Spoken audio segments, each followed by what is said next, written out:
He thought his father's death was just another tragedy of time. But one night, when Jake Miller found an old map hidden inside a gray coat, everything changed. The words, "Silent Bay, keep the promise," led him to a forgotten island in the middle of the sea. What he discovered there was more than a secret. It was a cry for help, buried beneath the waves, a truth that powerful men tried to erase. With only his loyal dog, Max, by his side, Jake faced storms, darkness, and betrayal to save a stranger and uncover the sins that cost his father's life.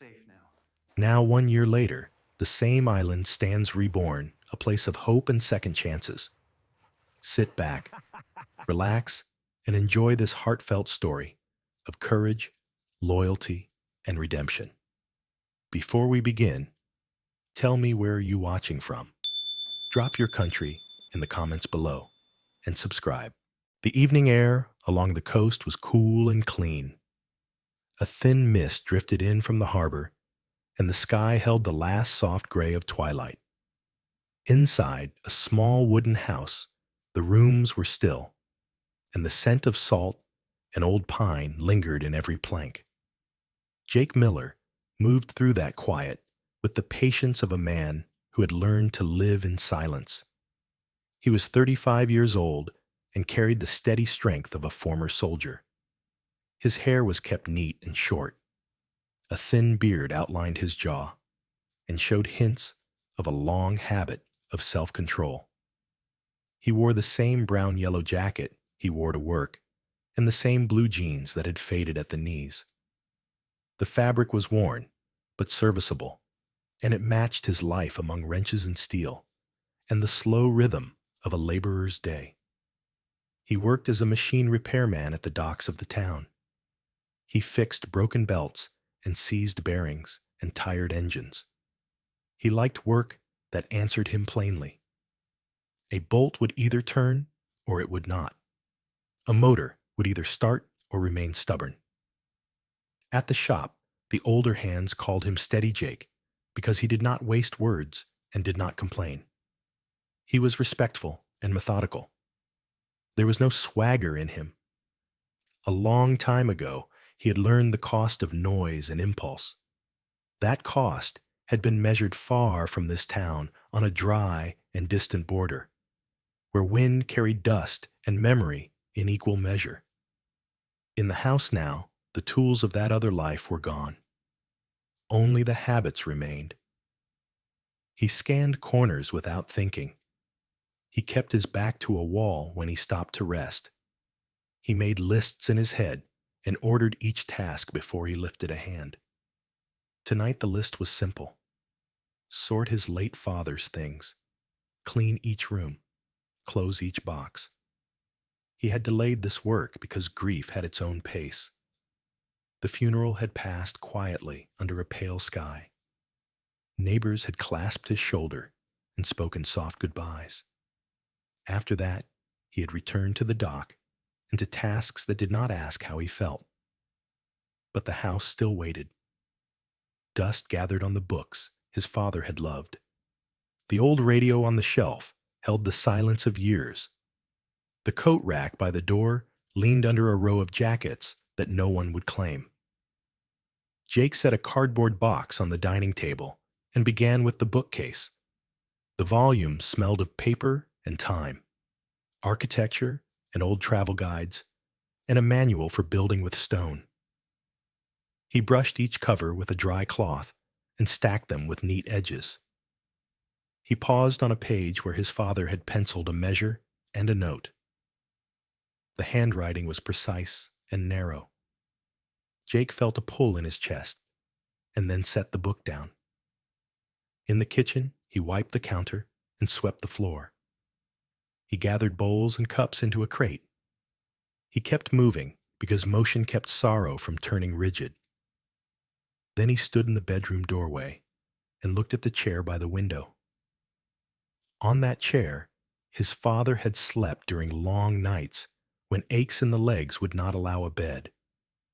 The cushion had the shallow dip of an old habit. The Window glass held a thin veil of salt. He wiped it clean and opened the frame to let in the marine air. The curtains lifted like breath. In the closet, the jackets were ranked by season and use. Heavy coats toward the back, light shirts to the front. He ran his hand along the line and stopped at a coat the color of ash. It was a gray coat, made from thick wool, and it carried the faint smell of tobacco and cedar.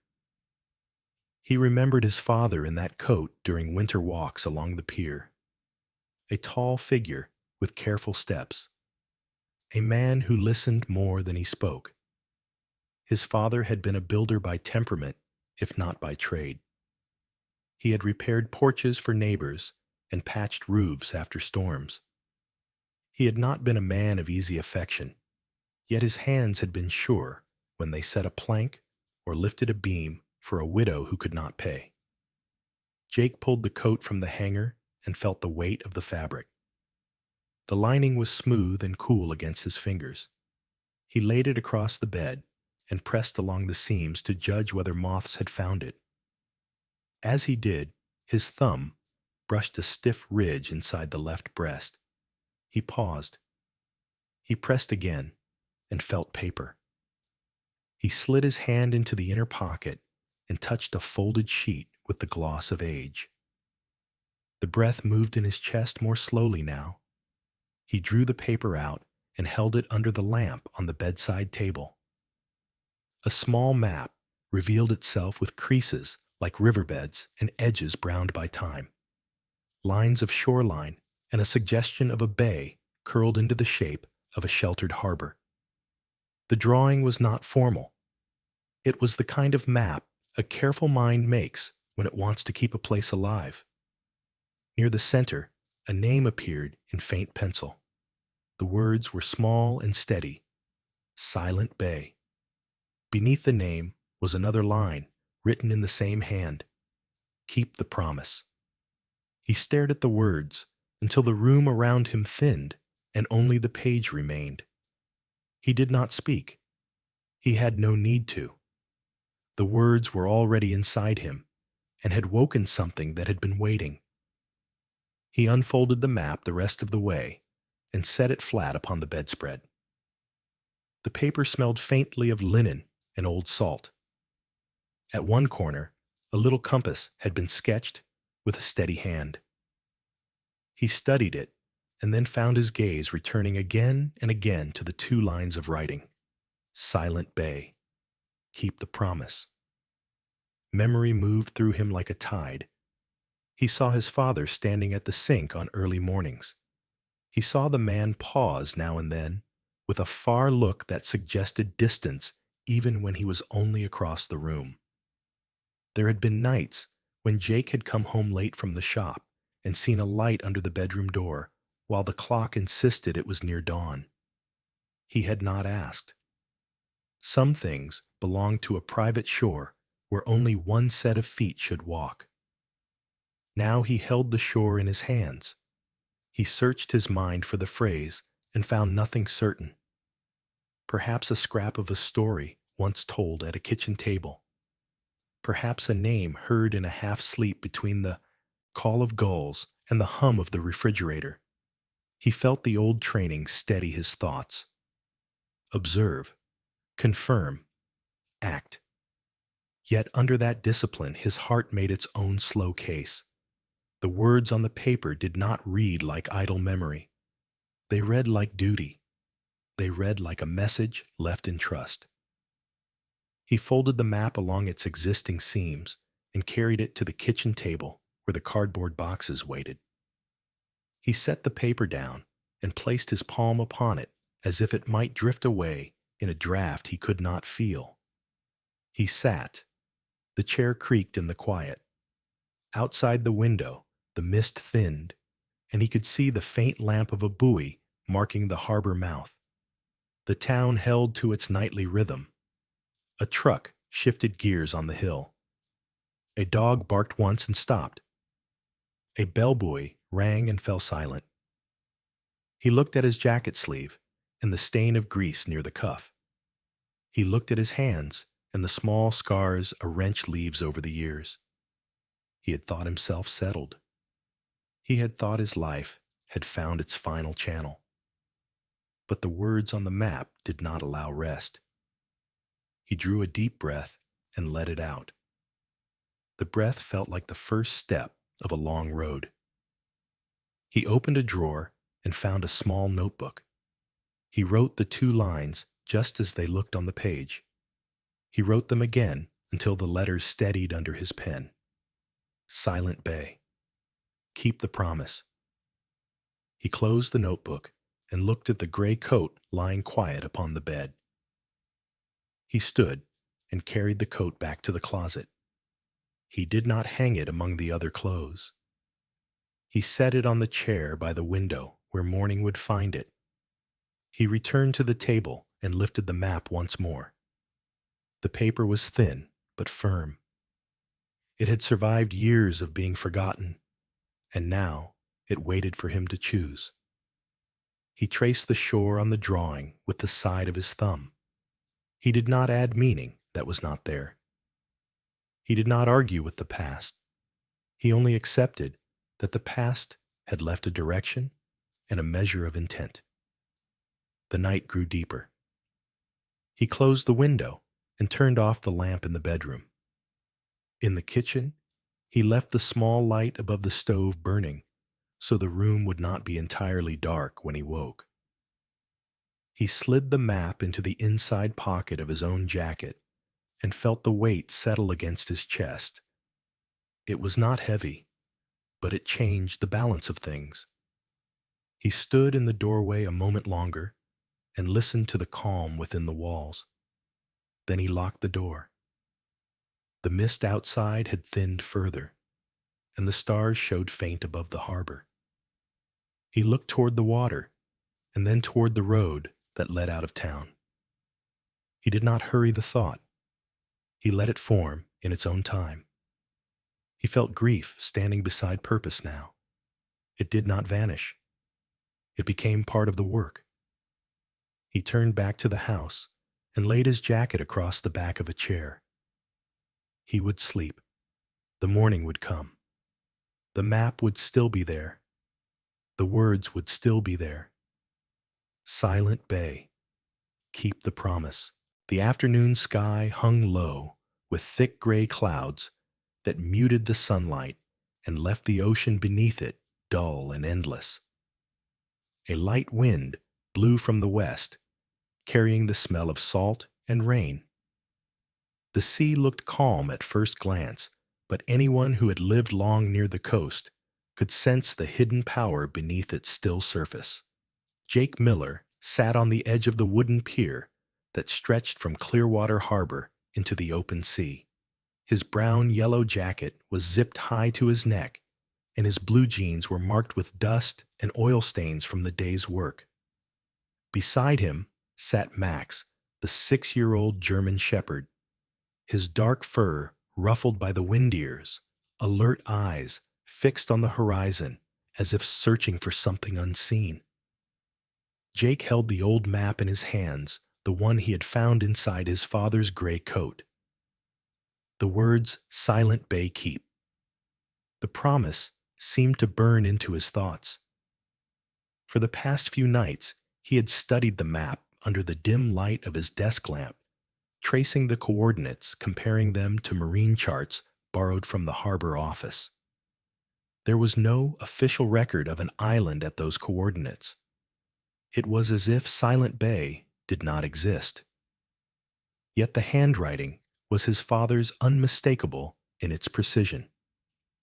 The memory of his father's voice lingered in his mind, low and calm, telling him when he was a boy that some truths were not meant to stay buried forever.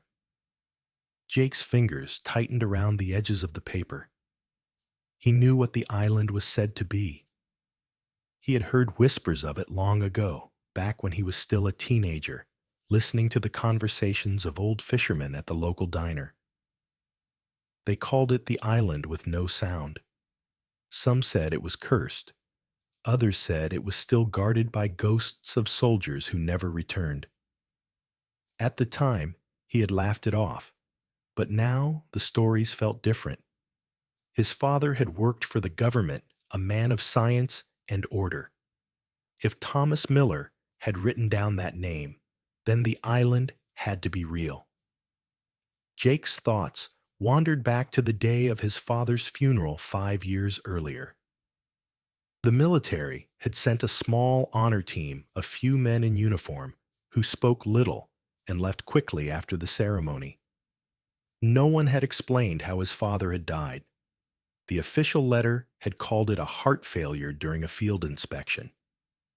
But Jake remembered the marks on the coffin scratches along the metal lid, as if it had been dragged. He remembered how one officer had avoided eye contact when he asked where the body had been found. From that moment, the suspicion had never left him. Max nudged his leg, with his nose breaking his thoughts. Jake looked down, meeting the steady, amber eyes of his companion. He rubbed the dog's neck, feeling the warmth beneath the thick fur. Max had been his partner since the army. They had served together in search and rescue, working through debris dust and fire. When Jake left the service, he refused to part with Max signing the papers that made the dog officially his. Since then, they had been inseparable. Max was not just a reminder of the past, but the only being that seemed to understand his silence. Jake folded the map again and slipped it into his jacket pocket. He rose from the pier and looked out toward the sea. Somewhere out there, past the invisible line where the clouds met the water, was the place his father had marked. The waves lapped gently against the wood, making a soft, rhythmic sound, like distant breathing. For a moment, he imagined his father standing beside him, gray coat, fluttering in the wind, silent as ever. That evening, Jake visited the harbor office to see if anyone could remember anything about the island. The office was a narrow building with salt streaks on its walls and a smell of rope and diesel. Inside sat Harold Benson, an old sailor who managed the records. Harold was a thin man in his late 60s, with weathered skin and gray hair cut unevenly. His hands trembled slightly from years of heavy labor at sea. He was known to the townsfolk for his sharp memory and a certain mistrust of newcomers, though he had always treated Jake with distant respect.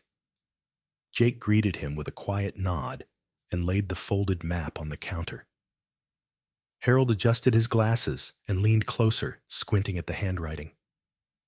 For a while he said nothing. The ticking of the wall clock filled the silence. Then he leaned back slowly, his eyes narrowing. Silent Bay, he murmured almost to himself. That name should have been left alone. Jake frowned, but said nothing. Harold rubbed his temples and looked at him with a mix of curiosity and warning. You have your father's eyes, he said, in that same stubborn look. He told me once that if anyone ever asked about the island, it would probably be you. Then Harold sighed his voice, rough and tired. He explained that Silent Bay was once used by the military for weapon testing and research during the early years after the war. There had been an accident, an explosion that destroyed the main facility. The official report said no one survived, but Harold remembered seeing a helicopter return that night, landing without lights, carrying only 2 passengers. After that, the island disappeared from all navigation maps. Jake listened carefully, his jaw tightening. His father had returned from that same period with a limp that had never healed, claiming he had fallen during a routine inspection. Now, Jake wondered if that limp had come from the explosion. Harold leaned closer again. The old man's eyes were steady, his tone quieter now. If you go looking for it, boy, you won't find anything but silence and bones. That place was meant to be forgotten. Jake thanked him and left the office. The evening light had faded into a dull blue, and the smell of seaweed drifted through the harbor. As he walked back toward his home, Max trotted beside him, occasionally glancing up, as if sensing the weight in his master's silence. Jake's mind was restless. He knew what Harold had said was meant as a warning, but he also knew that he could not ignore the truth any longer. Back home, Jake spread the map again on his desk. He marked the coordinates Harold had mentioned, aligning them with the notes his father had drawn. The numbers matched perfectly. There was no mistake. Silent Bay was real. He sat back in his chair, staring at the faint pencil lines and wondering what his father had meant by keep the promise. It could have been a message to someone else, or perhaps it was meant for him alone. The thought made his chest tighten. He had lived too long, avoiding questions, hiding behind the comfort of routine. The time for silence had ended. Outside, the tide rose higher, and the wind shifted. The faint sound of waves echoed through the narrow streets of Clearwater. Jake packed the map into a waterproof case and placed it inside his brown-yellow jacket. Max lifted his head, watching him with alert eyes. Jake crouched beside the dog and placed a hand on its collar. "Tomorrow we go," he said softly. That night, Jake stood by the window, looking out at the sea that stretched far into the darkness. He knew that somewhere out there lay the truth about his father, buried beneath the ruins of a forgotten island. The thought brought both fear and purpose. For the first time in years, he felt alive again. The morning sky was pale and heavy with mist. The air smelled of wet metal and salt, and a faint breeze moved across the empty airfield at the edge of Clearwater. The first light of dawn had not yet broken through the clouds, leaving everything washed in the dim gray of early morning. The only sound came from the distant call of gulls and the soft hum of machinery as Jake Miller worked quietly beneath the half-open hangar roof. The helicopter stood in front of him, an old Hughes 500 model, once used for coastal rescue missions. Its olive paint had long faded to dull green, the tail scratched and marked by years of wind and salt. Jake moved around it methodically, his boots crunching against the wet gravel, a small toolbox clutched in his left hand.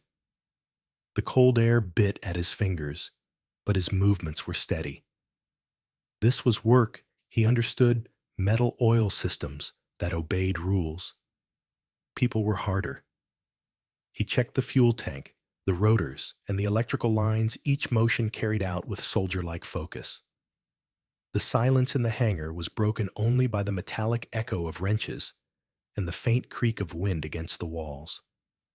Max sat nearby, his large frame outlined against the dim light, watching every movement of his master. The German shepherd was still ears erect, eyes bright and sharp. He seemed to sense that today was different.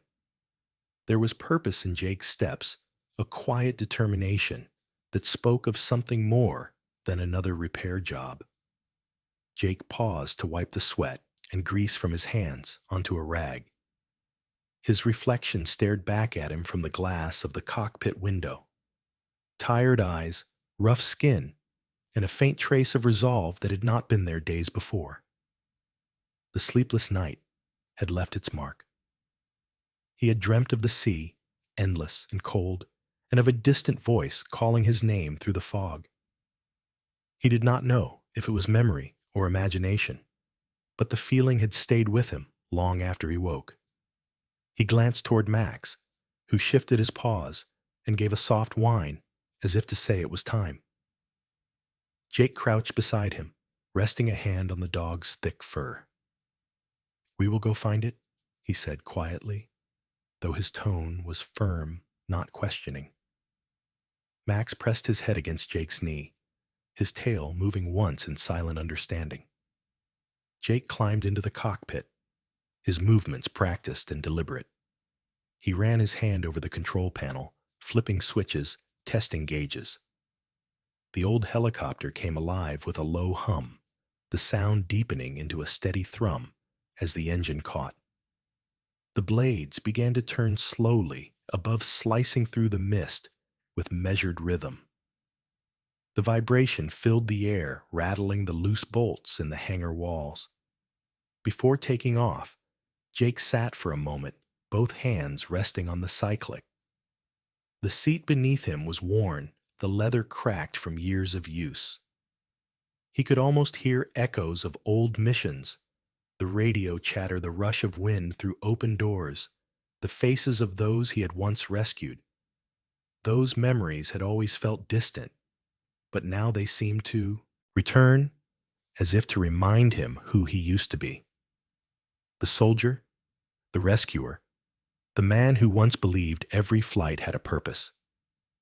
He adjusted his headset and glanced one last time at the photograph taped to the side panel. It showed him and his father standing together near the same airfield years ago. His father's hand rested on his shoulder, their smiles faint but real.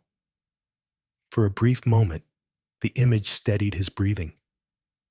Then he pulled the throttle, and the helicopter lifted off the ground. The hangar and the small town shrank beneath them, fading into the gray mist. The rotor blades sliced through the damp air, scattering droplets of dew. The wind grew colder as they climbed higher, and Jake adjusted the controls, keeping the machine steady. Max lay beside the pilot seat. Paws stretched forward, his body pressed low to the metal floor.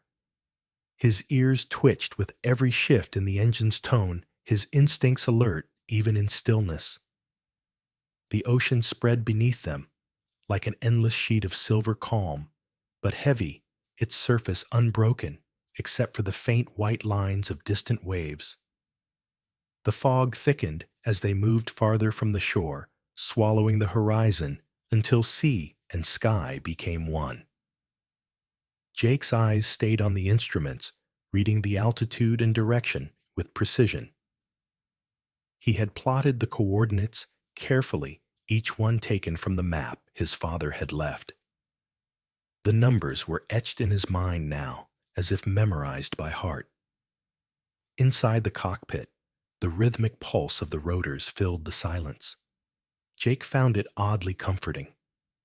Out here above the world, there were no questions, no small talk, no memories, intruding only airspeed and purpose. Yet beneath that calm, something stirred. Doubt. He wondered what he was truly chasing. Was it truth or closure? Could either bring peace. The thought unsettled him, but he pushed it away. Max lifted his head. Suddenly ears pricked toward the window. Jake followed his gaze. Through the fog, something began to take shape below a faint outline darker than the water around it. He adjusted the flight path, lowering the altitude. As they drew closer, the shape became clearer. An island small and isolated, its surface blanketed with gray rock and patches of wild grass. The cliffs were steep, and the sea crashed against them in bursts of white foam. Jake felt his pulse quicken. Silent Bay. It was exactly as the map had shown, yet there was something eerie about its stillness. The closer they came, the more he realized how lifeless it looked. No birds circled above. No trees swayed. It was as if time had stopped there. He circled once, scanning the surface. The island's center seemed flat, like an airstrip once used and long abandoned. Faint outlines of old buildings could be seen through the mist-collapsed roofs, twisted metal, the remnants of what might have been hangars or research sheds. Then near the far side of the island, something caught his eye. A dark mark on the beach, long and uneven. He steadied the helicopter and looked closer. There, drawn into the sand, were 3 large letters, SOS. The signal stood out clearly against the pale shore. For a moment, Jake could not move. His breath caught in his throat, and the sound of the rotors seemed to fade. Someone had been here, or still was. He stared down at the letters, his mind racing. The island was supposed to be deserted. Harold had said no one came back. Yet here was proof of life, or at least a message left behind. Max growled softly, ears forward, eyes locked on the ground below. Jake's hands tightened on the controls. He knew he should turn back, report what he had seen, but something inside him refused. The words on the map came back to him again. Keep the promise. If his father had sent him here, there was a reason. The helicopter hovered in place, the wind pushing against its frame. Jake looked out through the fog, his expression unreadable. For years he had lived in the shadow of unanswered questions, and now for the first time he felt he was standing at the edge of their answer. He took a deep breath and spoke softly, more to himself than to Max. We are not turning back now. Max gave a low bark, as if in agreement. Jake adjusted the throttle and began his descent toward the lonely stretch of beach. The fog swallowed them as they went lower, the sea roaring beneath. Jake's hands were steady, his gaze focused on the narrow strip of sand that awaited them. Somewhere beyond the mist lay the truth his father had left behind, and perhaps someone still alive. The morning sun struggled to pierce through the thick veil of mist that hovered over the open sea. The sky was pale, almost colorless, and the air carried a heavy chill mixed with salt. The sound of the helicopter's rotors was the only noise in the vast silence as Jake Miller steered through the haze. The world below was shrouded in gray, a quiet and endless ocean stretching in every direction. The old Hughes 500 helicopter trembled slightly in the wind. Jake's gloved hands gripped the controls firmly, his eyes scanning the instruments and then glancing out through the streaked window. His jaw was tight, the faint line of concentration clear across his face.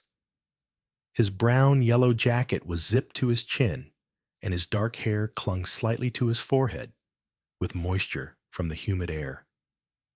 He had flown through storms and smoke in his past life as a soldier, but this silence felt different, heavier. It was the kind of silence that carried secrets. Beside him lay Max, the German shepherd body, pressed low to the floor, eyes alert and scanning the horizon. His ears twitched with each shift in the helicopter's pitch, and his nose occasionally lifted as if catching scents that humans could not. The 6-year-old dog had seen danger before, trained to detect threats long before they appeared. But now, even for him, there was something uneasy about this flight. His tail was still, his breathing slow and measured. The sea below was calm, unnaturally calm. There were no ships, no birds, not even the faint line of a fishing boat in the distance.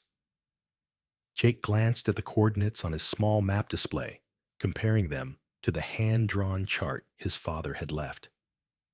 The figures aligned perfectly. This was the region his father had marked. Silent Bay should have been near. He felt a slow pulse of adrenaline rising beneath his calm exterior. Then Max suddenly raised his head muscles tense and barked sharply, the sound cutting through the hum of the engine. Jake leaned forward, eyes narrowing through the fogged windshield. At first he saw nothing but pale light and endless gray. Then, as the mist began to thin, a shape emerged below a small island, barely larger than a stretch of beach surrounded by jagged rock. The edges of the island glistened wetly in the weak sunlight, and at its center, the sand appeared pale gold against the dark water. Jake adjusted the throttle, lowering the altitude.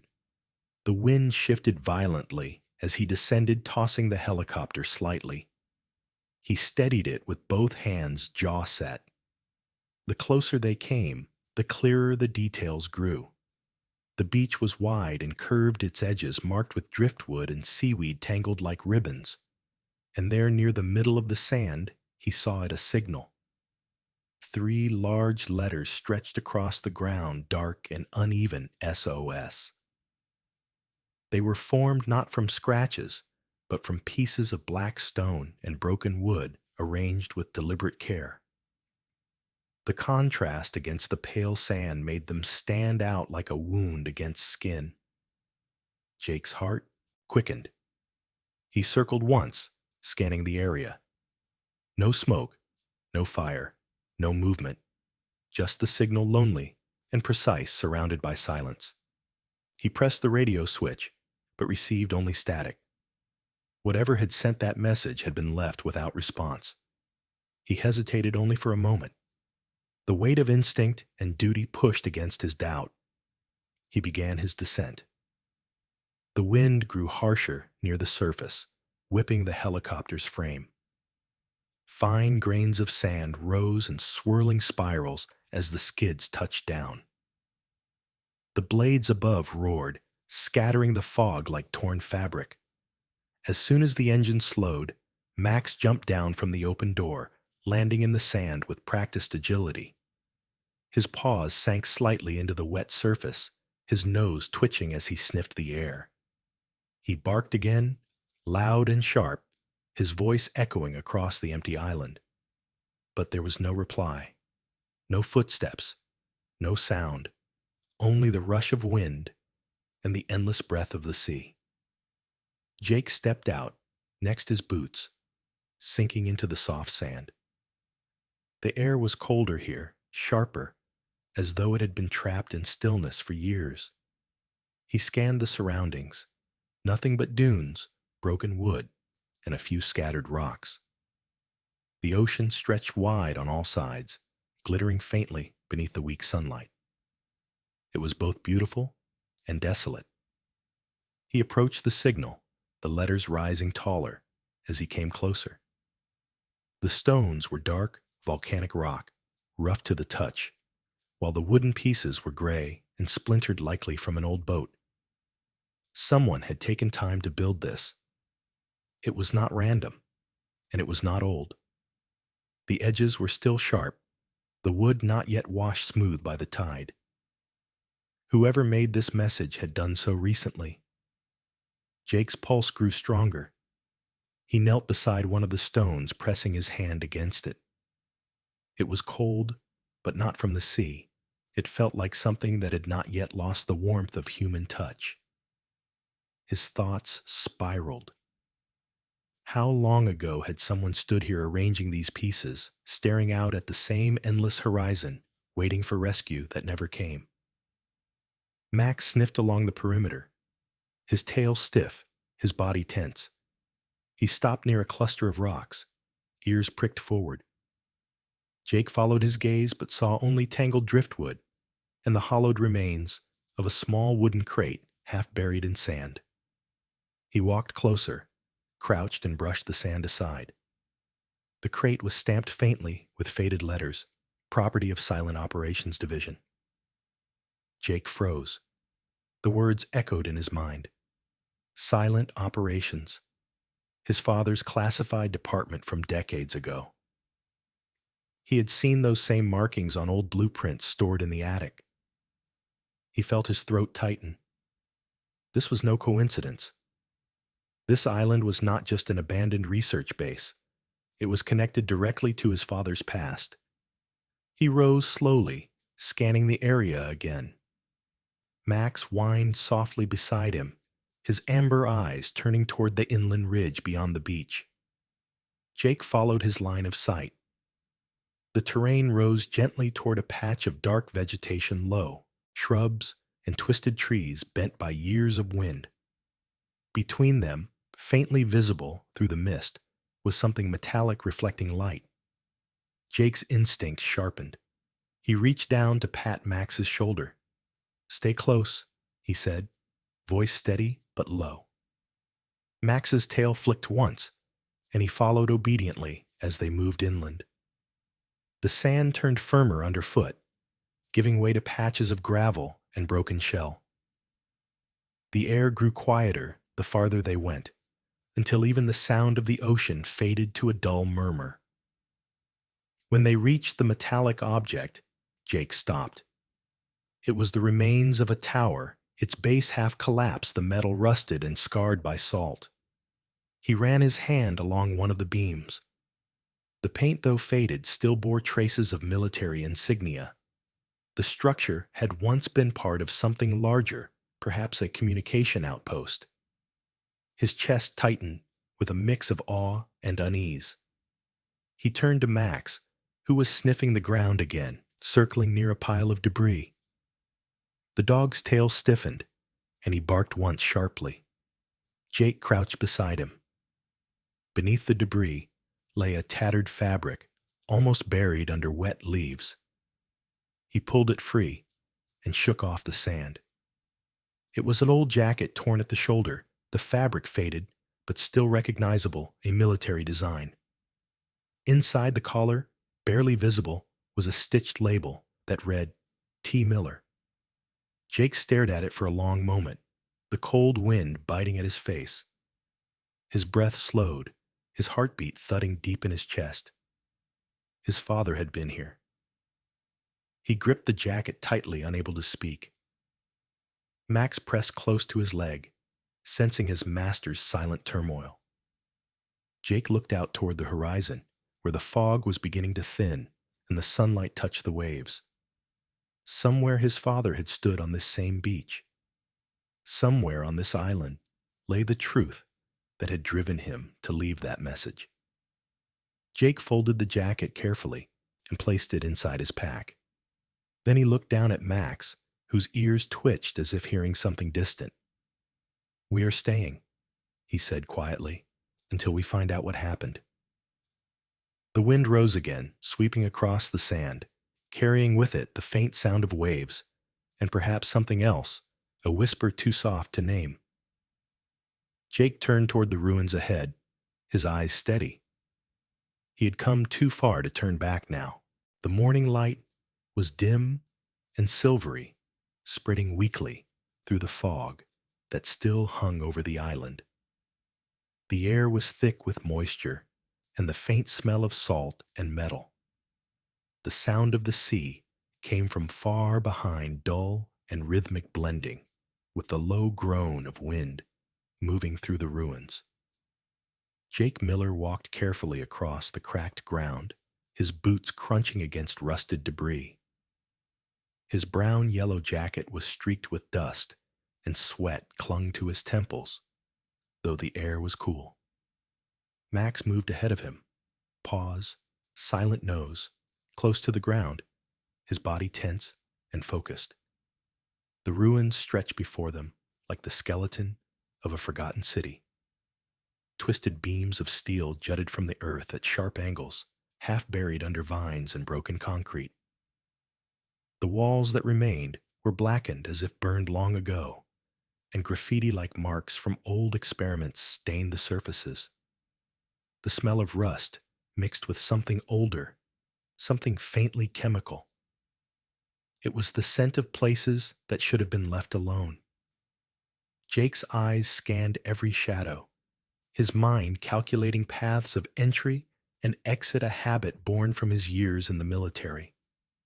His movements were cautious, but purposeful, every step measured. He was not afraid, but there was an undercurrent of unease inside him, a sense that this place remembered what had happened here, even if no one else did. The silence of the island pressed close, heavy, and unnatural. They passed the remains of what had once been a communications tower, its frame bent in the middle like a broken spine. Cables hung loosely, swaying in the breeze, and fragments of glass crunched beneath Jake's boots. He paused, glancing at a faded logo painted on a metal panel still attached to the wall, North Star Dynamics. The letters were nearly erased by time, but the name sparked something in his memory.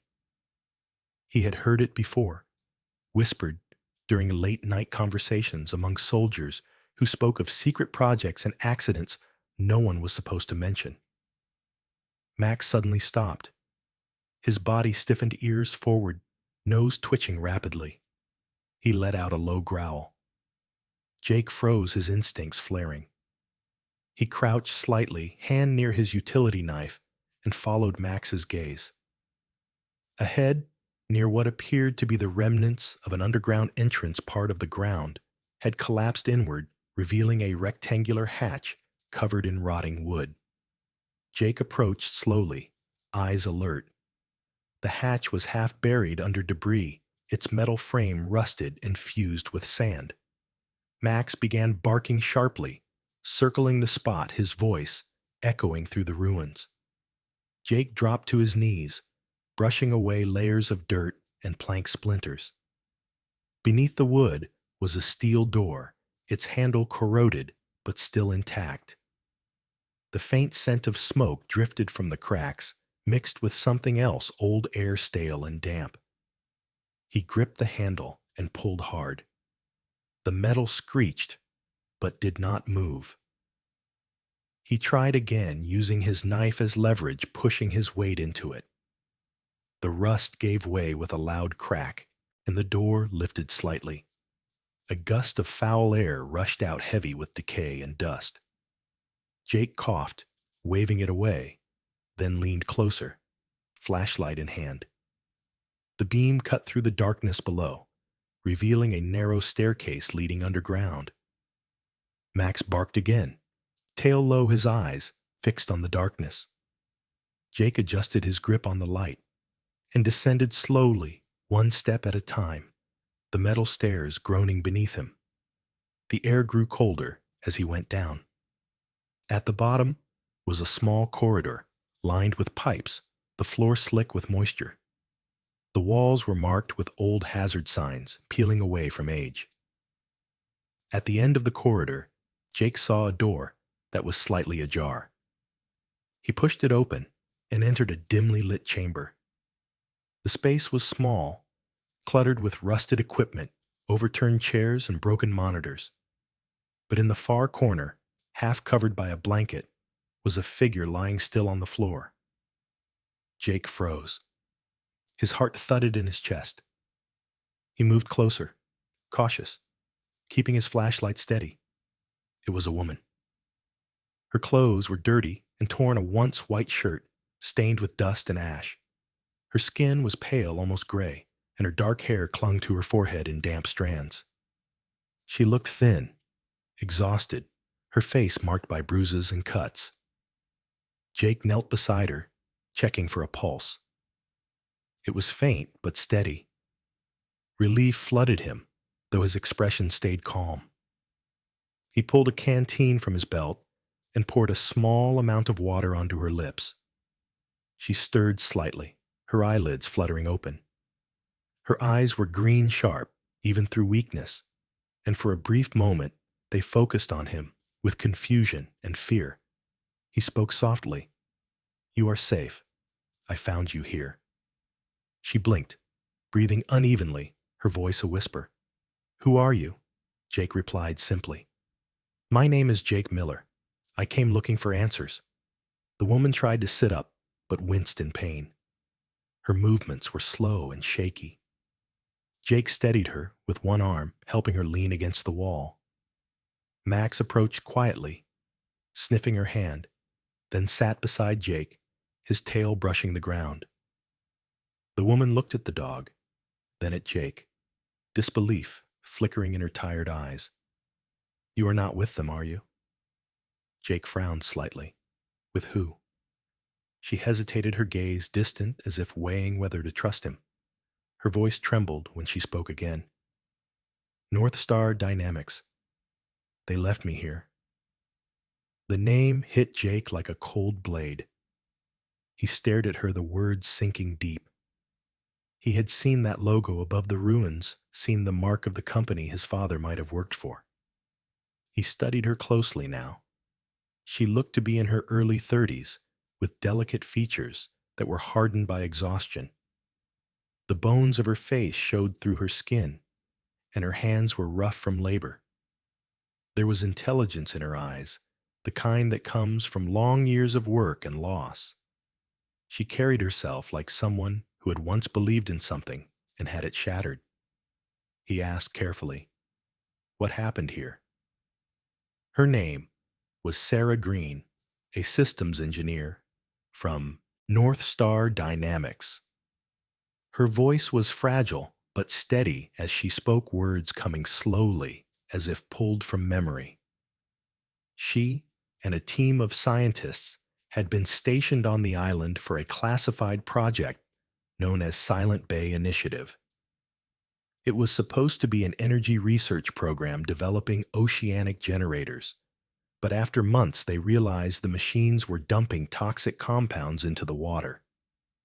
When some of the local fishermen reported mass deaths of marine life, the company covered it up.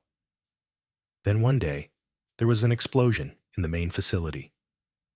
Most of the crew were killed. The few who survived tried to signal for rescue, but headquarters cut all communication. Tears welled in her eyes as she continued. They abandoned us, said the project was terminated. I was the only one left when the fires stopped. Jake listened in silence, the muscles in his jaw tightening. He felt anger rising in him, slow and deep. He had seen betrayal before, but not like this, not where innocent lives were discarded so neatly. Sarah reached for her chest, fumbling with the torn fabric of her shirt. From beneath the collar, she pulled a small waterproof pouch tied around her neck. Inside was a tiny USB drive, scratched but intact. Her hands trembled as she handed it to him. This has everything. Data logs, reports, coordinates. Proof that North Star dumped chemical waste into the sea. It killed people along the coast. Children. Families. I was going to expose them. But then they came for us. Jake held the USB in his hand, turning it slowly under the flashlight. The metal gleamed faintly. This, he realized, was why his father had written those words. Keep the promise. It was never about treasure or secrets. It was about truth. He looked at Sarah. You said they came for you. Who are they? She swallowed hard. The security division. Armed contractors sent to erase all evidence.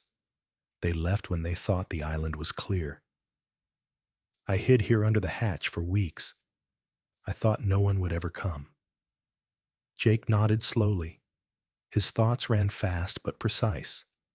If North Star Dynamics had erased the island, it meant there were still people watching, maybe even tracking anyone who came close. He glanced toward the stairs, the weight of silence pressing on his shoulders again. Sarah's voice broke the quiet. Why are you here, Jake? He hesitated, then answered softly. My father worked for them. He died with no explanation. He left me a map to this place. Her eyes widened with understanding. Then she whispered, he must have known what was coming. Jake slipped the USB into his pocket, his mind already planning. He knew now that leaving the island was no longer about curiosity. It was survival and justice. Sarah's strength was fading, her breathing uneven. He handed her more water, speaking gently. You are safe now. I will get you out of here. She shook her head weakly. They will not let you. But her voice softened, her eyes closing. I thought I would die here alone. Thank you for coming. Jake looked at her, the faint rise and fall of her chest still steady. He felt something stir within him, a quiet vow, forming sharp as steel. He turned to Max, who sat patiently, eyes fixed on his master, waiting for what came next. We will not let this end here. Outside, the wind howled through the ruins, carrying the echo of his words across the empty island. The promise his father left had taken shape. And now, for the first time, Jake knew exactly what it meant to keep it. The night came without warning. The air that had been still all afternoon began to twist under dark clouds that rolled in from the horizon. Wind rushed through the broken buildings of the island, carrying the sharp smell of salt and rain. Lightning flashed far out at sea, illuminating the jagged remains of the old towers for a brief second before darkness swallowed them again. Jake Miller worked quickly, his breath shallow, his hands moving with the precision of habit. He crouched beside a rusted radio transmitter that sat half buried in dust inside what had once been a control shed. The equipment was old, the wires corroded, but he had managed to power it using the helicopter's small backup battery. Static hissed from the speaker, filling the air with an uneven pulse. Jake turned the dial slowly, his eyes fixed on the meter. He adjusted frequency after frequency, but every channel was met with the same dull interference. Someone was blocking the signal. Sarah Green sat near the doorway, wrapped in a weathered blanket Jake had found earlier. Her face was pale under the weak light, her eyes distant but alert. She was recovering, though still weak, her breathing uneven. The exhaustion in her posture could not hide the sharpness of her mind. Every time the radio crackled, she flinched slightly, her body remembering too clearly what pursuit meant. Max lay near her paws, stretched out but his head, up ears twitching toward every sound. The German shepherd's fur was wet from the mist, and his eyes glowed faintly amber in the dark. Jake tried again, forcing the transmitter to full power. A faint hum broke through, then vanished under static. He slammed his fist lightly against the panel, frustration flickering across his face. "They are jamming everything," he muttered more to himself than to her. Sarah looked up the wind, catching strands of her dark hair. "They know you are here," she said quietly. "If they tracked my signal, before they will find this island again." Jake turned to her, his expression steady, though a storm was building inside him. He had known the risk from the moment he landed, but hearing it aloud made it real. His father had died for this truth, and now it seemed that legacy was drawing the same danger toward him. He glanced out through the broken window. The first drops of rain began to fall, tapping softly against the steel. The storm gathered quickly. Within minutes, the wind grew fierce, bending the trees that clung to the cliffs. Rain began to fall in heavy sheets, the sound echoing like drums on the tin roofs. Lightning cracked across the sky, followed by deep rolling thunder. But beneath the roar, Jake heard something else, a faint mechanical rhythm far out at sea.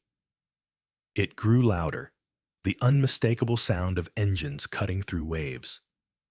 He moved to the doorway, pulling a small pair of binoculars from his jacket. Through the storm, he could see faint points of light moving across the water. They were coming fast, small boats, their beams slicing through the rain. North Star security teams. His pulse tightened. He turned back quickly. "We need to move now." Sarah struggled to her feet, her legs trembling, but determination hardening her features. "Where can we go?" she asked, her voice nearly drowned by the wind. Jake pointed toward the far end of the complex, where a storage building leaned against the slope of the hill. There, it might still hold together. He grabbed the emergency pack slung over his shoulder and handed her his jacket. "Stay behind me and do not stop, no matter what happens."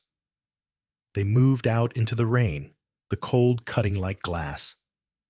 Max ran ahead, leading them through the debris, his paws splashing through puddles, his head turning constantly. Lightning lit the path in quick bursts. Twice Sarah stumbled, but Jake caught her each time, pulling her forward. Behind them, the sound of engines grew louder, and a beam of white light swept briefly over the shore. They reached the storage building, its doors half broken and swaying in the wind. Inside, the space was dark and filled with the smell of mold and oil. Old crates were stacked against the wall, and a torn tarp hung from the ceiling. Jake guided Sarah behind a row of barrels, motioning for her to stay low. Max crouched beside the door, his body still, his ears fixed toward the outside. Moments later, the sound of footsteps echoed through the rain. Voices followed low and harsh, barely audible over the storm. Jake peered through a crack in the wall. Figures moved among the ruins, dressed in black rain gear, carrying rifles. Their flashlights cut narrow paths of light through the darkness. There were 4, maybe 5 of them, moving methodically, checking buildings one by one. Sarah's hand trembled slightly as she gripped the fabric of her blanket. Her eyes met Jake's, and he shook his head silently, a gesture to stay calm. He could feel her fear, but also her resolve. She had survived worse than this. He took a slow breath, his body pressed low behind the crates. Max's tail flicked once his body tensed, every muscle waiting for the signal. Minutes passed, like hours. The lights outside moved closer, then began to fade as the searchers headed toward the other end of the compound. Jake dared a glance outside. Through the curtain of rain, he saw the boats, anchored offshore, their lights dimmed, but visible. They would not stay long in this storm, he thought. He had to wait them out. The wind howled stronger, shaking the roof. Water poured in through the cracks, forming small streams along the floor. Sarah whispered, barely audible, "How long can we stay here?" Jake looked toward the far side of the island, where the outline of the helicopter was faintly visible through the flashes of lightning. "Long enough for them to think the island is empty. Then we go." An hour crawled by. The footsteps and voices faded completely, leaving only the storm. Jake waited a little longer to be sure, then rose slowly, motioning to Sarah. "It is time." She nodded, gathering the blanket tighter around her shoulders. Max stood instantly, his ears up his body, alert but silent. They stepped out into the storm again. The rain was colder now, driven sideways by the wind. Jake guided Sarah carefully down the slope toward the clearing where the helicopter waited. Lightning illuminated the wet ground in bursts of white. Every few steps, Jake glanced behind them, but saw no movement. When they reached the aircraft, Jake pulled the tarp from its frame, checking the fuel line and battery. The machine shuddered in the wind, the rotor blades swaying slightly. He helped Sarah climb in, fastening her seatbelt with quick, precise movements. Max jumped in next, curling at her feet, his fur dripping with water. Jake climbed into the pilot's seat, wiping the rain from his face. He turned the ignition. The engine coughed, then roared to life, its sound almost lost under the storm. Lightning flashed again, bright enough to show the outline of the waves crashing violently against the rocks. He pulled the controls, the blades cutting through the rain faster and faster until the helicopter lifted off the ground. The force of the wind pushed hard against them, but Jake held steady, guiding the machine upward. The island grew smaller below them, the dark buildings vanishing into the mist. Ahead, only the storm waited thick and furious. He glanced at Sarah. Her eyes were open now, fixed on the window, the faintest spark of relief shining through exhaustion. Max rested his head on her knee, eyes closing briefly as if trusting the sky to carry them home. Jake's jaw tightened, his focus unwavering. The storm raged around them, but for the first time since finding his father's map, he felt clarity. The The truth was no longer buried beneath the sea or the ruins. It was alive, sitting beside him in the form of one broken but unyielding survivor. He would protect it with everything he had. The wind howled, the ocean roared, and the helicopter climbed higher until the storm swallowed them whole. The night sky was a wall of darkness. Rain lashed the helicopter windows like shards of glass, and lightning ripped across the horizon, painting the storm in blinding white flashes. The air smelled of salt and smoke, the ocean below, boiling with waves that rose and broke in wild fury. Inside the cockpit, Jake Miller fought against the wind, his hands gripping the controls so tightly his knuckles turned pale. The helicopter shuddered under the pressure, its metal frame groaning with every gust. Beside him, Sarah Green was motionless, her head tilted against the seat, her face pale and damp with sweat. She had fainted not long after they left the island, her body exhausted from injury and fear. In her right hand, the small USB drive was still clenched tight, the proof of everything they had risked their lives to uncover. Her chest rose and fell shallowly, and each breath seemed to cost her more strength. Jake glanced at her once, but his focus was locked on the storm ahead. Max lay in the back seat, his fur soaked his chest, rising and falling with calm rhythm. The German shepherd's amber eyes reflected the dim light of the instrument panel. He stayed silent, watching the front window, his instincts sharp. Every vibration, every sound mattered. The dog could feel the tension running through the air, the quiet battle between machine and nature. The helicopter tilted sharply as a crosswind slammed into it. Jake fought to steady it, his muscles burning from the effort. The gauges flickered, showing the truth he already feared. The fuel levels were dropping fast. He exhaled slowly, forcing his thoughts to stay clear. Years in the military had trained him to focus under pressure, but even that discipline trembled now.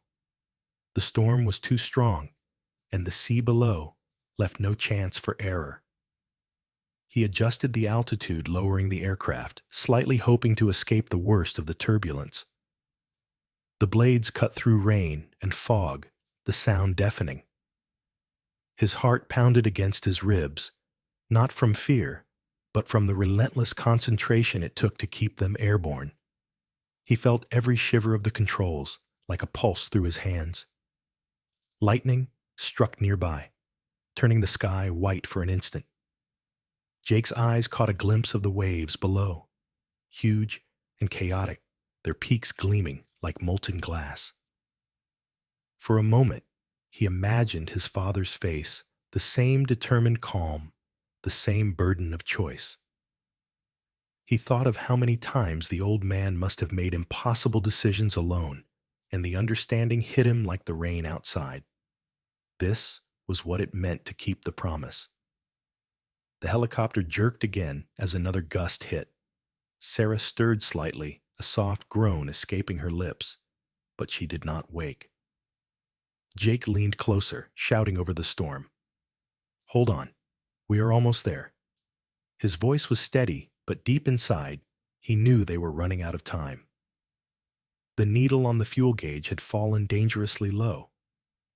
Max shifted his weight, ears pricking forward. He gave a low bark, staring out the side window. Jake followed his gaze.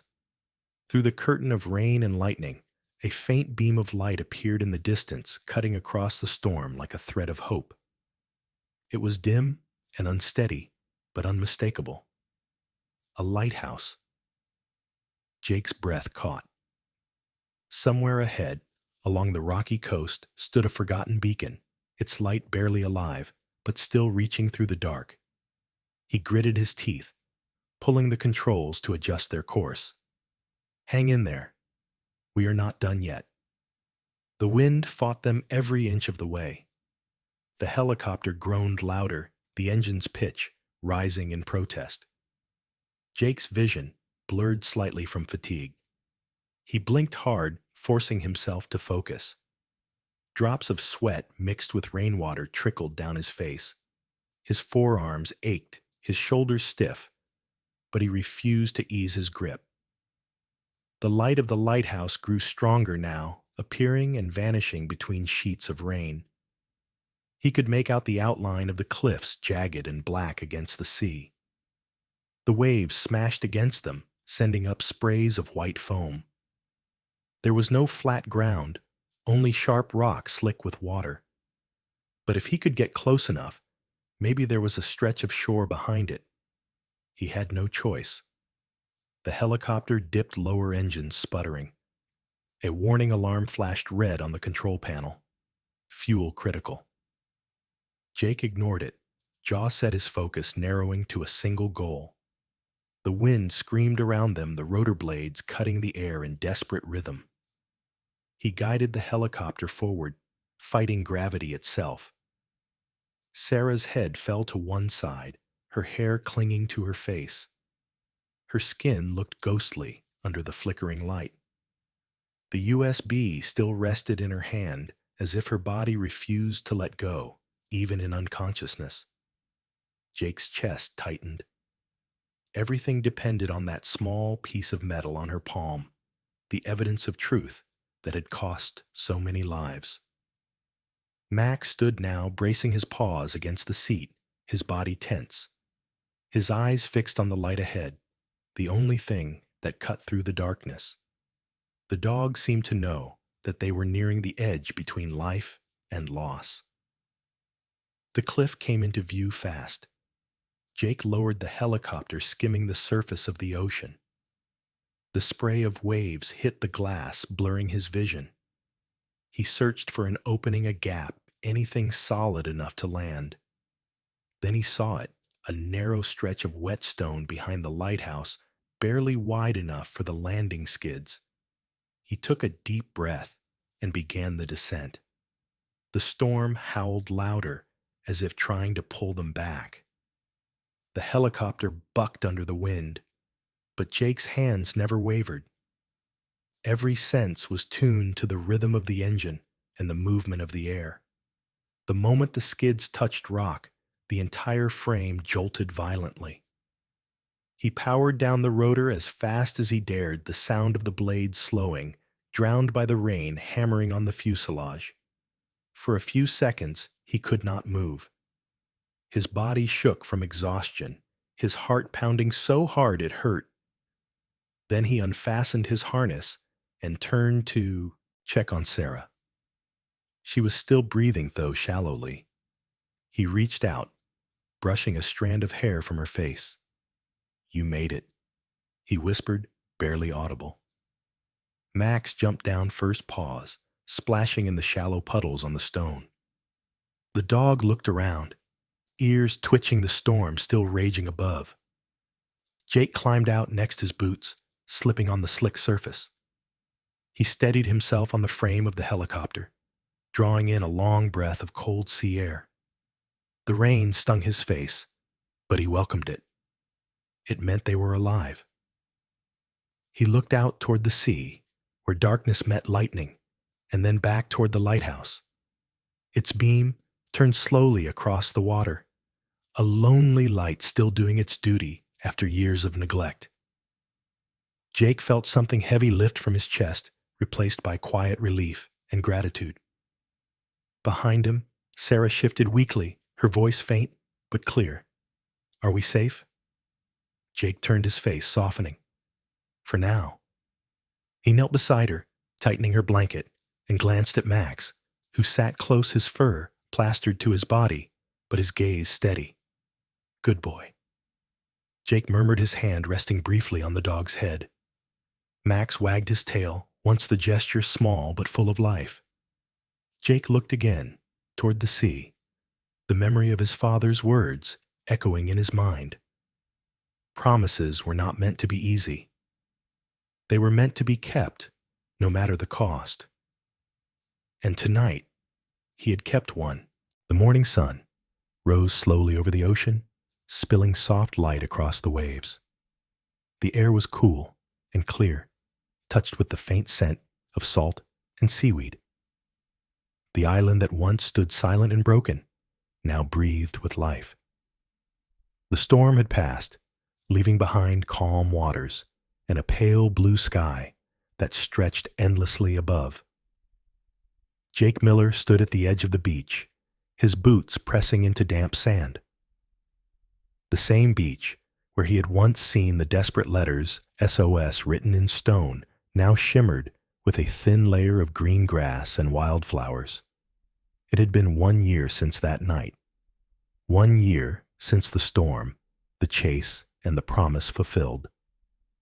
Jake still wore the same brown-yellow jacket, the fabric faded and frayed at the cuffs. It had become a part of him, like a second skin, a reminder of everything that had brought him here.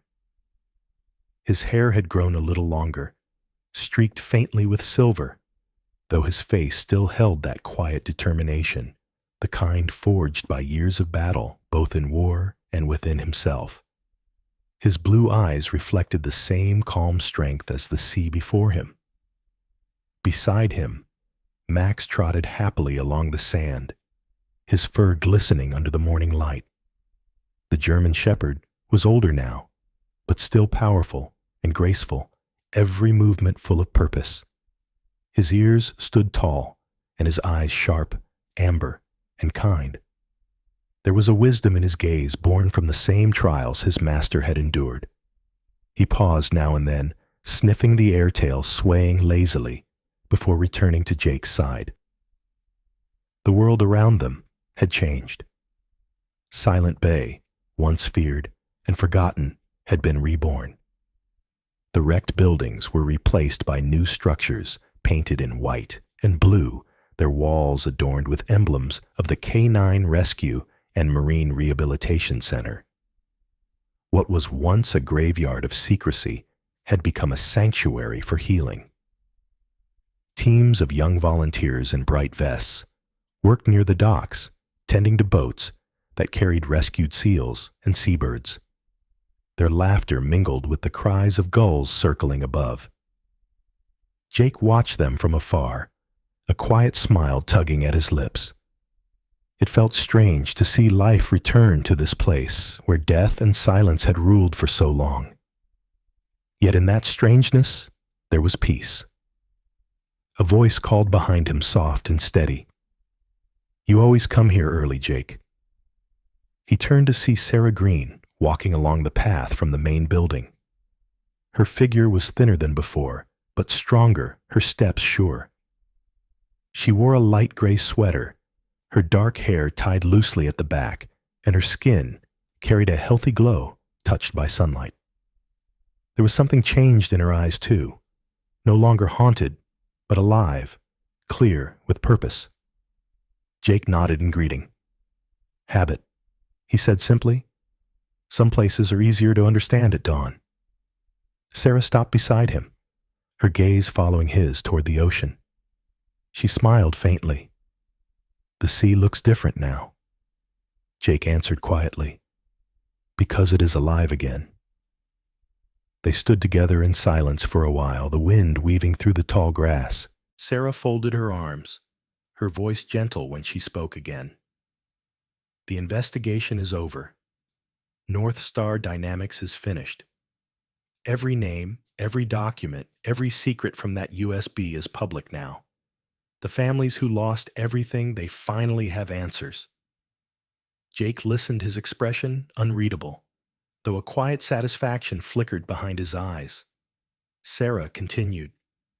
"The court called it one of the largest environmental crimes in history. Your testimony and what you brought back saved lives, Jake. You and Max both."